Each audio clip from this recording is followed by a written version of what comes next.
எல்லாருக்கும் வணக்கம். நான் தான் உங்க விமல் வர்மன் பேசுறேன். திரௌபதி இரண்டாம் பாகத்துடைய விமல் வர்மனுடைய ஆனஸ்ட் ரிவ்யூ. நான் அந்த படத்தை பார்த்துட்டு பின்னாடி எனக்கு ஏற்பட்ட விஷயங்களை தான் நான் நம் மக்களுக்கு சொல்ல வந்திருக்கேன்.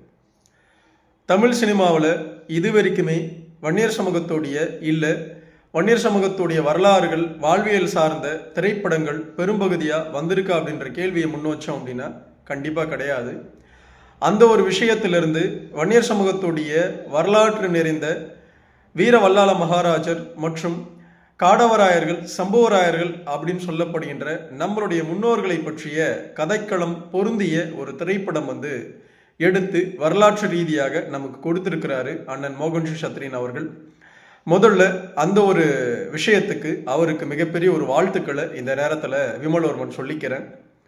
அது மட்டும் கிடையாது, படத்தில் பல விஷயங்கள் சொல்லப்பட்டிருக்கு. குறிப்பாக எனக்கு மிக முக்கியமாக ஒரு காட்சி ரொம்ப பிடிச்சிருக்கு. வீர வல்லாள மகாராஜனுடைய மகனாக விருப்பாக்ஷன் அப்படின்னு சொல்லிட்டு ஒரு மன்னனை காட்டப்படுது. அவன் சிறையில் இருக்கான். சிறையில் இருக்கும்போது துக்ளக் போய் கேட்குறான், நீ எனக்காக செயல்படு, நான் உன்னை விடுவிச்சிடுறேன், விடுவிச்சு நான் உன்னை பெரிய அரசனாக மாற்றிடுறேன் அப்படின்னு சொல்லப்படும் பொழுது விருப்பாக்ஷன் கிட்ட இருந்து ஒரு மிகப்பெரிய ஒரு வசனம் வருது. என்ன அப்படின்னா, நான் சிறையில் இருந்தாலும் எங்கிருந்தாலும் நான் சத்திரிய குலத்தவன், நான் அரசன் தான். நீ சொன்னாலும் சொல்லாட்டாலே நான் அரசன்டா. சமுதாயம் காப்பதே சத்திரிய தர்மத்தில் நான் பிறந்தவன்டா. இறைகுலத்தில் பிறந்த சத்திரிய வம்சத்தவன் அப்படின்னு சொல்லிட்டு விருப்பாக்ஷன் துக்ளக்கை பார்த்து பேசுகிறான். அந்த வசனம் உண்மையாகவே மிக மிக அருமையான ஒரு வசனம், மிக மிக நேர்த்தியான ஒரு வசனத்தை திரைப்படத்தில் அண்ணன் மோகன்ஜி சத்ரியன் அவர்கள் வச்சிருக்காங்க. அதற்கு மீண்டும் ஒரு முறை அவருக்கு மிகப்பெரிய ஒரு வாழ்த்துக்கள். சரி, திரைப்படம் எங்கிருந்து ஆரம்பிக்குது அப்படின்னா, திரௌபதி 1 எங்கே முடிஞ்சதோ அங்கிருந்து இந்த கதைக்களம் தொடங்குது.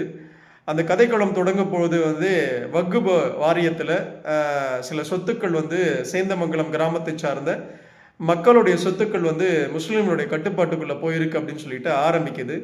அதற்கு பிற்பாடு வெளிநாட்டிலேருந்து ஒருவர் தொடர்பு கொண்டு பேசுகிறாரு. என்னுடைய மகள்கள் வருவாங்க, அவங்க அந்த கோயில் புனரமைப்பு விஷயமாக வந்திருக்காங்க, அவங்கள நீங்கள் அந்த கோயிலை எடுத்துகிட்டு போய் காட்டுங்க அப்படின்னு சொல்லிட்டு சொல்லப்படுது. அது ஹீரோவும் அப்புறம் அவருடைய சித்தப்பர் அப்படின்லாம் போகிறாங்க.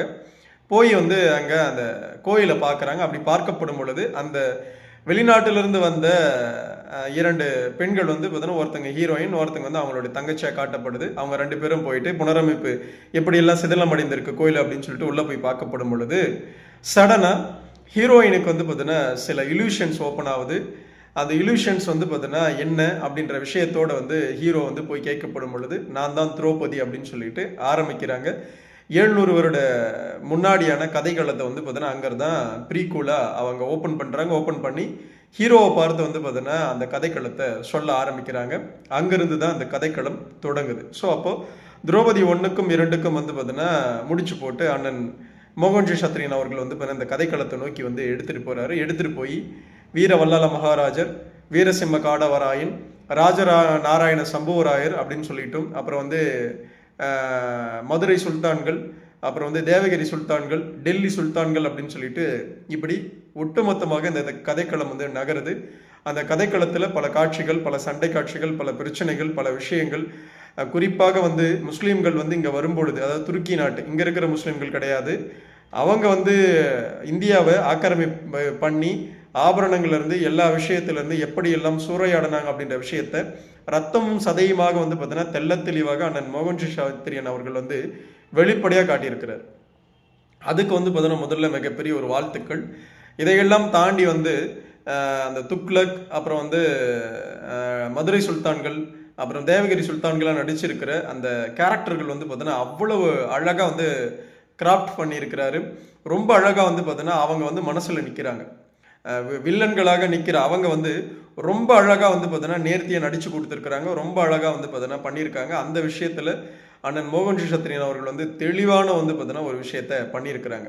அதே இடத்துல வீர வல்லாள மகாராஜருக்கும் வீரசிம்ம காடவராயருக்கும் திரௌபதிக்கும் நாராயண சம்புவராயருக்கும் பார்த்தீங்கன்னா எந்த மாதிரியான கதைக்களம் இறுக்கமாக கொடுத்துருக்கிறார் அப்படின்னு பார்க்கப்படும் பொழுது பெரும்பகுதியாக பார்த்தீங்கன்னா அவ்வளவு இறுக்கமான பார்த்தீங்கன்னா காட்சிகள் இல்லாமல் போனது படத்தில் எனக்கு கொஞ்சம் சின்ன குறையாக இருந்துச்சு. புரியுதுங்களா? ஏன்னு தெரியல, வரலாற்று ரீதியாக வந்து பார்த்தீங்கன்னா விமல்வர்மனுக்கு ஒரு சில விஷயங்கள் தெரிஞ்சதுனாலையும் அந்த அந்த அந்த கதைக்களத்தில் வீர வல்லால மகாராஜனும் வீரசிம்ம காடவராயரும் இன்னும் அழுத்தமான வந்து பார்த்தீங்கன்னா கதாபாத்திரங்களாக இன்னும் அழுத்தமாக இன்னும் வந்து ரத்தமும் சதையுமா காட்டப்பட்டிருக்கணும். ஸோ அது கொஞ்சம் வந்து பார்த்தீங்கன்னா லேகான மாதிரி எனக்கு ஒரு ஃபீலு. இது வெளிப்படையாக நான் ஆனஸ்டாக தான் சொல்கிறேன் நான், புரியுதுங்களா? இதில் எந்த ஒரு மாற்று கருத்துமே கிடையாது. மற்றபடி வந்து பார்த்தீங்கன்னா படம் வந்து ரொம்ப ஒரு நேர்த்தியாக எடுக்கப்பட்டிருக்கு. அதே போல் வந்து பார்த்தீங்கன்னா திரௌபதி தேவியாக வர அந்த பெண் வந்து பார்த்தீங்கன்னா அந்த ஹீரோயின் வந்து அவ்வளவு நேர்த்தியாக பண்ணியிருக்காங்க. உண்மையாகவே நல்லா நடிச்சிருக்காங்க. அவங்களுக்கு பெரிய வாழ்த்துக்கள். இன்னும் வந்து பார்த்தீங்கன்னா அந்த கேரக்டர் இன்னும் இன்டெப்த்தாக வந்து பார்த்தீங்கன்னா இன்னும் மாற்றி இருந்தா, இன்னும் சொல்ல போனால் ஒரு பாகுபலியில் ரம்யா கிருஷ்ணா போலையோ இல்லை அனுஷ்கா போலையோ வந்து பார்த்தீங்கன்னா இன்னும் வந்து அந்த கதையை வந்து கதைக்களத்தில் திரௌபதி தேவிக்கு இன்னும் பெட்டரான வந்து பார்த்தீங்கன்னா சீன்ஸை வந்து கொடுத்துருந்தா இன்னும் அழுத்தமாக வந்து திரௌபதி தேவி வந்து பார்த்தீங்கன்னா மக்களுக்கு போய் சேர்ந்திருப்பாள் அப்படின்னு சொல்லிட்டு என்னால் இந்த கதையில் பார்க்க முடியுது. ஸோ ஓவராலாக பார்க்கப்படும் பொழுது ஒரு படத்தை ஒரு வரலாற்று ரீதியான வந்து பார்த்தீங்கன்னா ஒரு பீரியாடிக் படத்துக்குள்ளே வந்து பார்த்தீங்கன்னா இவ்வளவு விஷயங்களை வந்து ஒரு சின்ன பட்ஜெட்டில் இவ்வளோ பெரிய விஷயத்த பண்ண முடியும் அப்படின்னா அது மோகன்ஜி அண்ணனால் மட்டும்தான் முடியும். அதை ரொம்ப நேர்த்தியாக பண்ணியிருக்கிறாரு. தயாரிப்பு நிறுவனம் வந்து எவ்வளவு தூரம் இந்த படத்துக்காக ஒர்க் பண்ண முடியுமோ அவ்வளோ தூரம் ஒர்க் பண்ணி கொடுத்துருக்கிறாரு மோகன்ஜி சத்ரியன் அவர்கள். ஸோ அவருக்கு மிகப்பெரிய ஒரு வாழ்த்துக்கள். கண்டிப்பாக நம் மண் சார்ந்த வந்து பார்த்தீங்கன்னா வரலாறு சார்ந்து வந்திருக்கிற இந்த திரைப்படத்தை ஒட்டுமொத்த வன்னியர்களுமே வந்து திரையரங்குக்கு போய் குடும்பமாக பார்த்து நம்மளுடைய வரலாறுகளை தெரிஞ்சுக்கணும். யார் வீரசிம்ம காடவராயன், யார் வீர வல்லால மகாராஜர், யார் நாராயண சம்புவராயன், யார் இந்த திரௌபதி தேவி, இவர்களுக்கும் வன்னியர்களுக்கும் என்ன சம்பந்தம், இவர்களும் வந்து பார்த்தீங்கன்னா எவ்வளவு தூரம் நம் மண்ணுக்காக மக்களுக்காக எப்படியெல்லாம் வந்து பார்த்தீங்கன்னா இந்த மண்ணை காப்பாற்றிருக்காங்க அப்படின்ற விஷயங்களை வந்து ரொம்ப அழகாக நேர்த்தியாக காட்டியிருக்கிறாரு. ஸோ இந்த தர்மத்துக்காக இந்த பாரத பூமியில் இந்த சத்திரிய குலத்தில் பிறந்த வன்னியர்கள் எவ்வளவு தூரம் வந்து இருந்திருக்காங்கன்ற ஒரு கதைக்களத்தை எடுத்துகிட்டு வந்து மக்கள்கிட்ட சேர்த்துருக்கிறாரு. உண்மையாகவே இந்த திரைப்படத்தை ஒட்டுமொத்த வன்னியர்களும் போய் பார்க்கணும். ரத்தமும் சதையுமா வந்து பார்த்தீங்கன்னா சொல்லப்பட்டிருக்கு.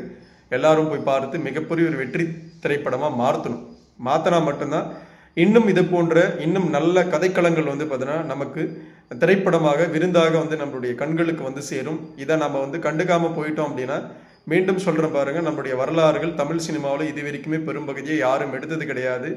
இந்த திரைப்படங்களை நம்ம கைவிட்டுட்டோம் அப்படின்னா கண்டிப்பாக வன்னியர் சமூகத்தை சார்ந்து வந்து பண்ண திரைப்படங்கள் வரவே வராதுன்றதை ஒட்டுமொத்த வன்னியர்களும் இந்த நேரத்தில் புரிஞ்சுக்கணும். அதே போல் அந்தந்த கேரக்டர்கள் வந்து பார்த்தீங்கன்னா அவங்களுக்கு என்னென்ன வேலைகளை செய்யணுமோ அதெல்லாம் நேர்த்தியாக பண்ணியிருக்காங்க. சின்ன சின்ன லேக் இருக்குது, இல்லைலாம் சொல்ல மாட்டேன்.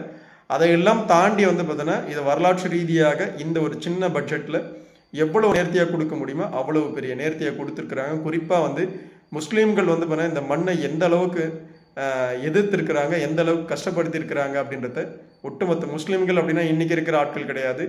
அன்றைய அரேபிய வந்து முஸ்லீம்கள் தான் நம்ம அதை சொல்கிறோம். இங்கே இருக்கிற முஸ்லீம்கள்லாம் வந்து ட்ரிகர் ஆகிட வேண்டாம். உங்களை வந்து சகோதரத்துவ சமூகமாக தான் நாங்கள் பார்க்குறோம். நீங்களும் எங்களிருந்து வந்து வந்தவங்க தான். இன்றைக்கி வந்து ஏதோ ஒரு காலத்தில் வந்து நீங்கள் முஸ்லீமாக மாறப்பட்டிருக்கலாம் அப்படின்ற நம்பிக்கை எங்களுக்கு இருக்குது, உங்களுக்கும் இருக்கும் அப்படின்னு நினைக்கிறேன். ஸோ இந்த வெளிநாட்டிலிருந்து வந்து இந்த இந்துஸ்தானை இந்த பாரத பூமியை அடிமைப்படுத்தணும் அப்படின்னு நினச்ச அந்த முஸ்லீம்களை மட்டும்தான் நம்ம சொல்கிறோமே ஒழிய மற்றபடி இந்த திரைப்படத்தில் எந்த ஒரு விஷயங்களும் வந்து பார்த்தீங்கன்னா கஷ்டப்படுத்துகிற மாதிரி சொல்லப்படலை. இருக்கிற வரலாறு தெல்ல தெளிவாக ரத்தமும் சதையுமா அண்ணன் மோகன்ஜி சத்ரியன் அவர்கள் சொல்லியிருக்காங்க. ஒட்டுமொத்த வன்னியர்களும் திரையரங்குக்கு போங்க, படத்தை மிகப்பெரிய ஒரு வெற்றி படமாக மாற்றுங்க அப்படின்னு மீண்டும் ஒட்டுமொத்த வன்னியகுல சத்திரிய சொந்தங்களுக்கும் விமல்வர்மன் அன்போடு சொல்லிக்க கடமைப்பட்டிருக்கேன். அடுத்த ஒரு நல்ல காணொலியில் உங்களை நான் சந்திக்கிறேன்.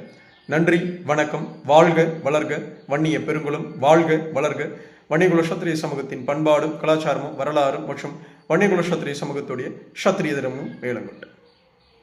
உன்னுடைய பேர் சுத்தமான பள்ளி பையன், சுத்தமான பள்ளி பையன்.